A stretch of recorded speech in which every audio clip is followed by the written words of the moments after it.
Alright, guys. Yeah, no one's watching, but can I flip this thing around? Oh, I can flip this around. Can we zoom any outy? I don't know. Wow, that's a lot of. There's a lot of stuff on there. Anyway, we are working on building some things.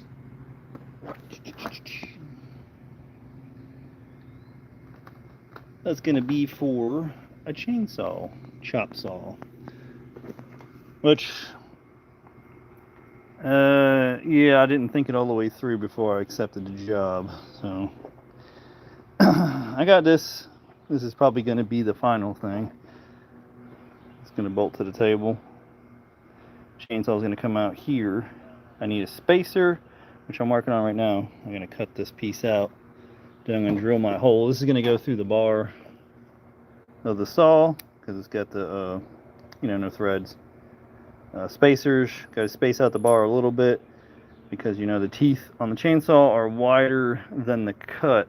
Or not wider than the cut, wider than the bar, so the bar can make it through the cut without hanging up. So 1 or 2 spacers, maybe 3 should do it to clear the teeth. I'm gonna punch a hole somewhere in the center, cut this off, punch it in the center. Then the guy, he's got a chainsaw.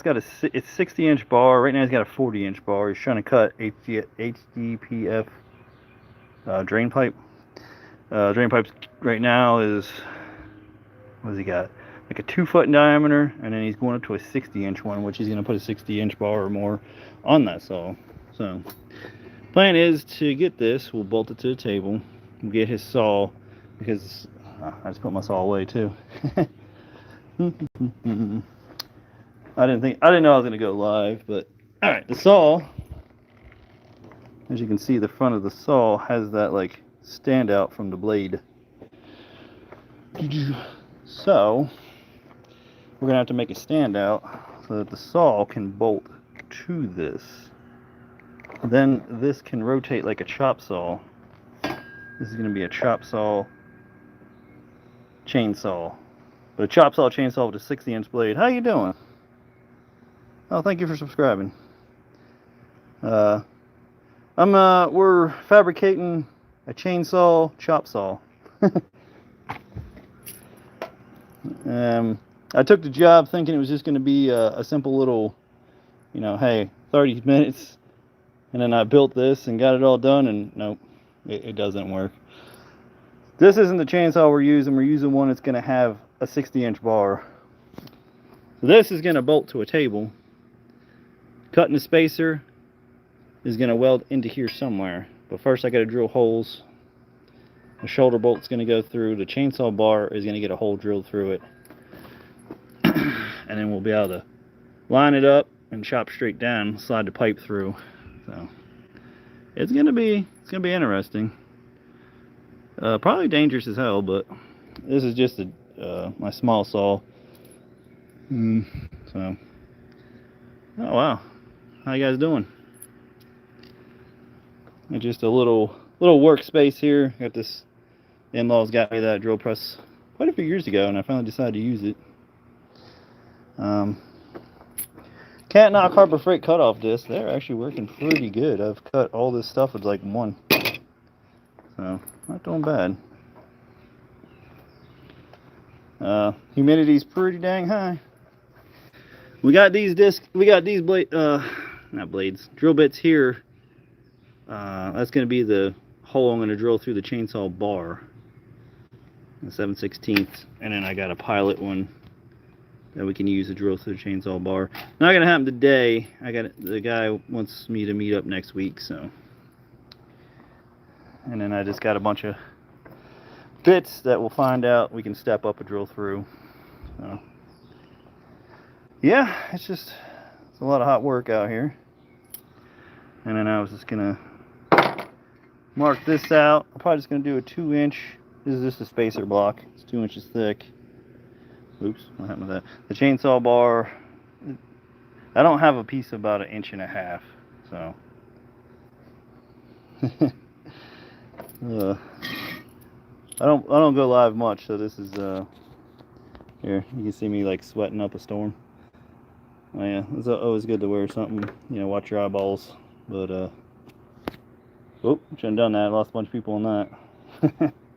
But grinder doing pretty good. This one's neat. It has a rapid stop. You know, it screws itself too. Apparently I didn't tighten it all the way. As soon as you let go, about a second later, it puts the brakes on, so you don't have to, you know, let it spin around. Well, we're gonna paint this. All right, it's not hot. I'll just do it on the ground. We got a little. I can't open it with one hand. We got a little. We got rust tough Krylon. This isn't real. Ooh. This isn't real good protective primer stuff. I probably should have got the crap. What's the other stuff? You can paint it on. It's pretty good. It's Rust-Oleum.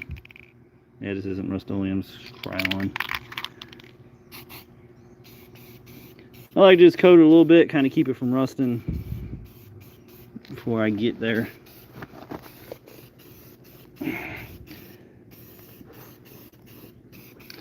Yeah, I didn't think this through a whole lot. Figured this live stream.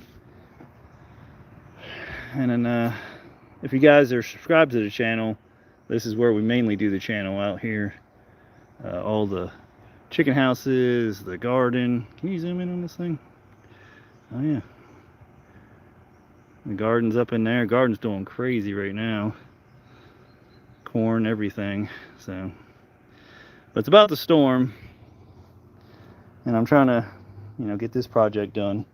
I accidentally agreed to something I got in over my head. I'm just kind of scrambling.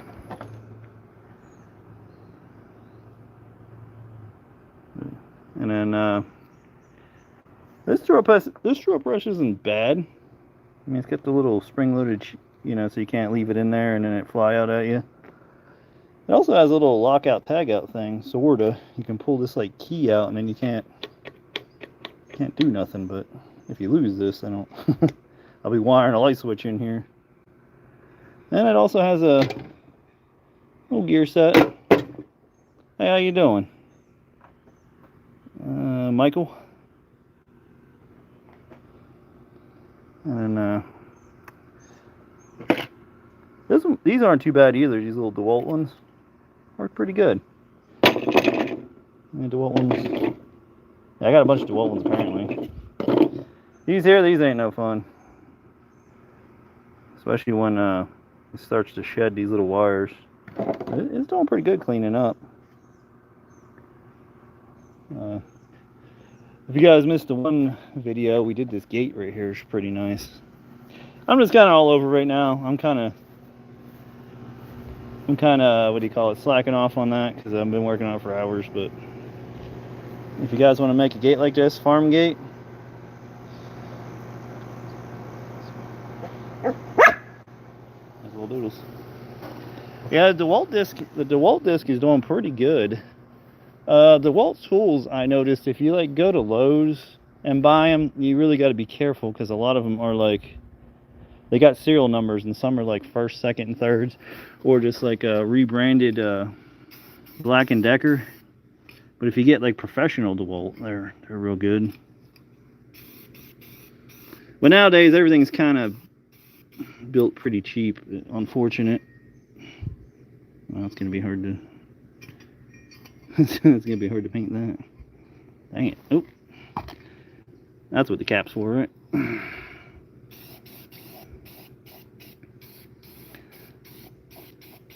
Just want to get that coated a little bit. That marker like shows right through the paint like crazy.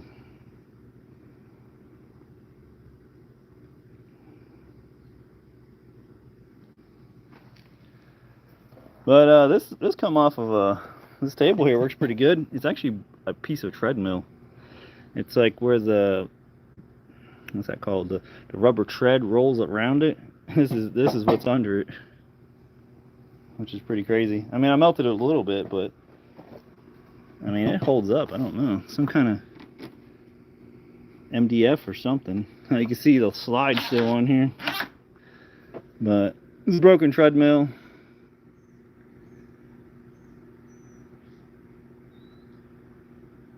Add a sticker. A morning rich. Oh, sorry, there's stuff popping up on my end. I don't know what that was all about. You guys like metalworking or woodworking? To me, metalworking is a little bit better because, say, you know, if you cut this, you know, 1/4 inch small, it's not much you can do. But metal, you can just weld it. Weld it, grind it, sand it, polish it, you won't notice.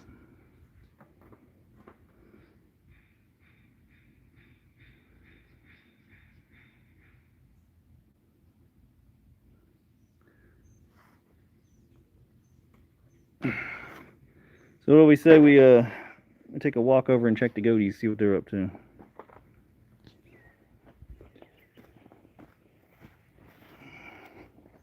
Oh, we got another project too. I picked up. I went and picked up this tote over here. One of them big water totes to make a rain system. And this is where I got this little job from he's a plastic welder. He welds plastic. So he's using a chainsaw to cut the big pieces of plastic. And he needs a guide. Here's this dealie. 300-gallon one. Had food grade. It says corrosive, food grade, organic, I don't know what the pre-oxide is. I don't know what that is, but trying to clean it out. Stuff smells terrible. Well, you know, we'll truck on through the garden here. Look at that. Cantaloupes going crazy. Tomato plants.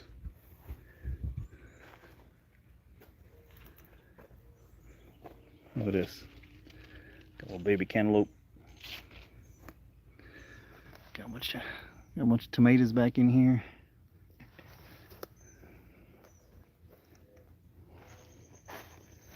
Carrots, we had a bad windstorm, so everything got like thrown around, so things are still a little just shuffled. Squash. This much squash. Zucchini will surprise you. Like, see, look, there's a really big zucchini right there. I see people didn't like the garden tour. Lost a bunch more people. Tomato plants that got blowed over. Plum grannies. If anybody knows what that is, let me know. They're called plum grannies. This is loofah sponges. They grow into loofah sponges. They're starting to grow up. Rhubarb. I've been having to come and trim it because it gets the little legs break down, or arms, or whatever you want to call it, but doing pretty good. My tobacco, I think I killed it. It ended up getting too wet. Like it just turned white and whatnot, so pretty sad. Yeah, crap ton of tomato plants. A lot of grapes. We can go take a look. There's this grapefruit here. Oh, they hear me. If you feed roots,